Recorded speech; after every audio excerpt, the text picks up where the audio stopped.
when trade becomes a tool of politics, economies suffer, especially the smaller ones. And that's the cautionary tale Bangladesh is writing for itself. In the latest episode of escalating trade tensions, India has curbed imports from Bangladesh through land ports across northeast, a move that affects nearly $770 million worth of exports, over 40% of Bangladesh's total exports. Now, at the center of this friction is Bangladesh's most prized economic engine, its ready-made garments.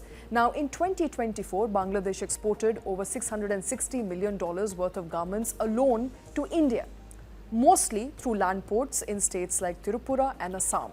These routes are critical because they offer faster and cheaper access to Indian markets and beyond. And now, with India rerouting these imports exclusively through seaports, Bangladeshi exporters are forced to rely on longer, costlier sea export. Now, these changes isn't just about shipping logistics. It threatens the competitiveness of Bangladeshi garments, particularly for major global brands like H&M and Zara, who depend on just-in-time delivery models and low production costs. When time is money and margins are razor thin, every extra dollar spent on transport counts. For an export-led economy, which is Bangladesh, where garments account for nearly 84% of total exports and employ nearly 4 million workers, mostly women, such disruptions are far from trivial. Now, India's action is a direct response to Bangladesh's increasing trade barriers against Indian exports, as well as a shift in Dhaka's diplomatic focus towards China.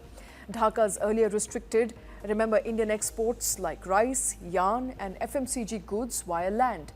The friction further intensified after Bangladesh's interim chief advisor to the government, Muhammad Yunus, made controversial remarks during a visit to China. Yunus described India's northeastern states as a landlocked region with no access to ocean, a comment which was seen as undermining the region's connectivity. Now, Bangladesh's decision to challenge India comes at a precarious time for the country. Bangladesh has just graduated out of the least developed country category, which means that the preferred zero-duty access it enjoyed so far in markets like India, Europe and the US is set to fade. To remain competitive, it needs more open trade, not less. But instead of wooing partners, it's building barriers. Worse, by letting political and religious hardliners influence economic policy, Dhaka risks isolating itself from a region that was once its biggest growth enabler. Now, India hasn't banned any imports, it has simply altered the mode of entry. This is what we call a teaser, in effect, a political nudge, a message that reciprocity cannot be one-sided. For Bangladesh, this isn't just about garments or geopolitics, it's about the future of its economy.